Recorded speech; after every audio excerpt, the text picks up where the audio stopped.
There are 2 new cases of coronavirus this morning, bringing the total number of people infected nationwide to 7. A 44-year-old Chinese national became Queensland's first case overnight. He's now isolated at Gold Coast University Hospital. In Melbourne, a second case has been confirmed, a man in his 60s testing positive. Health authorities say he visited the House of Delight restaurant at Glen Waverley before falling ill. Anyone who dined there is being advised to look out for symptoms. Meantime, the government is looking at evacuating some 600 Australians out of the Wuhan province, which is the epicentre of the coronavirus. Joining me now is the Home Affairs Minister Peter Dutton. Thank you for your time, Minister. How will this evacuation work? Well, Laura, obviously we're reliant on our advice from the Chinese authorities, so we're working through that process now. But the proposal that the government's accepted is that there would be a charter flight from Wuhan province into Australia. We would isolate those people on Christmas Island in the facilities that we have there. So for a period of 14 days or up to 14 days on the medical advice, and then people could be repatriated back to their homes. So we want to make sure that we can protect Australians who are stuck in what is a very difficult situation, and we want to make sure that we can keep Australians safe at home. That is, we don't inadvertently want people wandering the streets who have come back that may be infected and therefore spread the virus. So I think it's a balanced, measured response, and I think most people would see it for that. How long is negotiations with the Chinese likely to take? Are we talking 24 hours, a number of days? And why is there a hold-up? I would have thought it happens fairly quickly, and those conversations already are underway, obviously, with DFAT. So we'll let that process run. We're not sure how many people will take up the offer to return home. Other countries, including the United States, Korea, Japan, for example, have uplifted some of their people. I think in the case of the Americans, they've just brought out their consular staff. They had quite a number within the province there, and they took a similar decision to isolate people, I think, in Anchorage before they're repatriated back into the American community. So it's not easy to find a facility. There's been some criticism this morning about Christmas Island, but I think Christmas Island is a very different facility than what people imagine in their minds from 10 years or so ago. I can't clear out a hospital in Sydney or Melbourne to isolate people, and some people will take a decision to stay where they are because perhaps they've been there for a long period of time. Even if they are Australian citizens, they'll have family there. We want to make sure that we can help children in particular and vulnerable adults otherwise. But we'll work through the cases and we'll do all we can to try to provide assistance to those people. So is there around 600 people in Wuhan that you believe you can offer help, but you don't know how many might take up that offer? Have you started that process? DFAT's obviously responsible for that process, and they've had a process where people can register, and so their numbers will be based on that. They obviously work with my department at Border Force as well to make sure that they can cross-match all of that travel information. The Prime Minister, as he said yesterday, has issued the edict that we want the last people in to be the first out. But people, as I say, will make a decision. Some people are desperate to get out.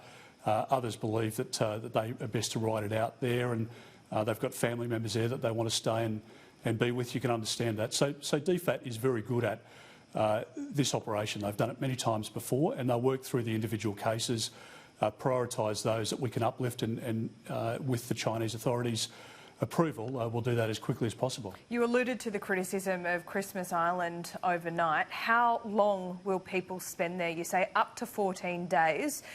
What other precautions have you been put in place? Who will be overseeing that medical advice? So there's an operation underway between Australian Border Force, Defence, obviously DFAT, and other government agencies as well. I'm going to chair a meeting shortly after this just to get an idea of the work that's been undertaken overnight. So we'll work with DFAT, but Defence in particular, because they can provide services such as catering in a very quick fashion for us.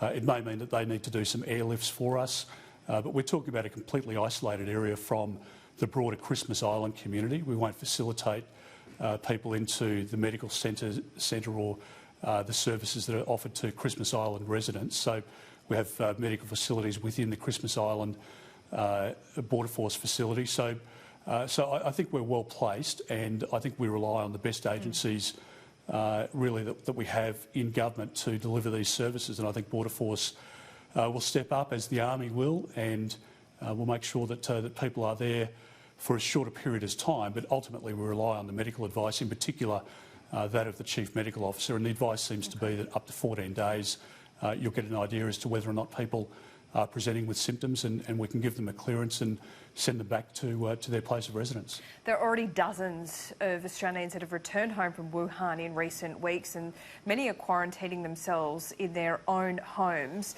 Do you accept that we might be looking at a bit of a fragmented approach this morning, given that? And there is a bit of criticism that Christmas Island is looked like overkill, given those two comparisons. Well, as I say, in the case of the Americans, they've sent people to Anchorage. Other countries will isolate their people before they return. But, Laura, I just don't have an empty hospital sitting around. I can't move people out of Royal Brisbane Hospital or a section of that. We have a facility purpose-made for this type of event on Christmas Island. We want to make sure that Australians are safe, that there's not a spread of the disease, of the virus, and we've worked very closely with the Chief Medical Officer, and we've looked at different facilities. But I guess the question is, why can't they best. quarantine themselves in their own homes, like many Chinese business people are already doing so? Well, we've got over 10,000 people arriving a day from parts of China, so need to be realistic about how we manage this issue.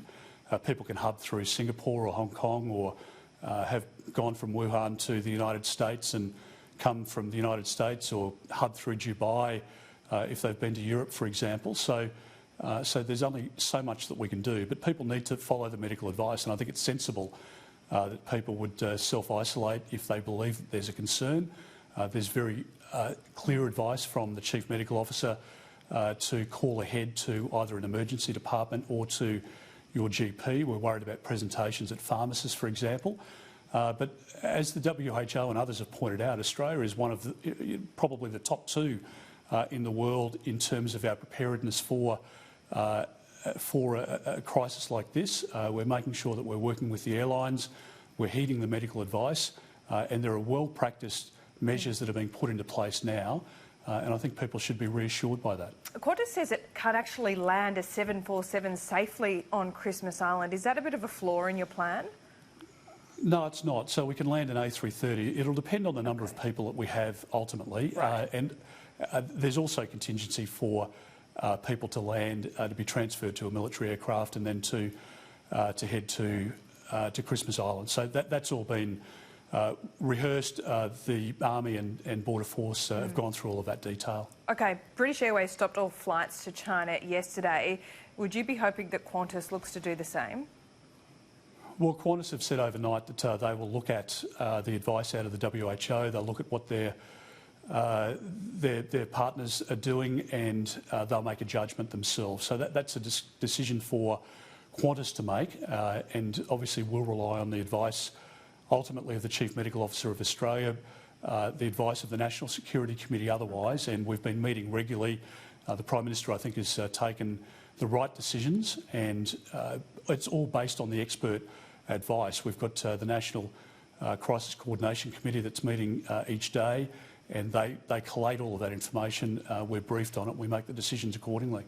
OK, it is quite the operation, it seems. Just finally, before we let you go, Bridget McKenzie, she is certainly sucking a bit of oxygen out of the government at the moment. You strongly backed her twice last week.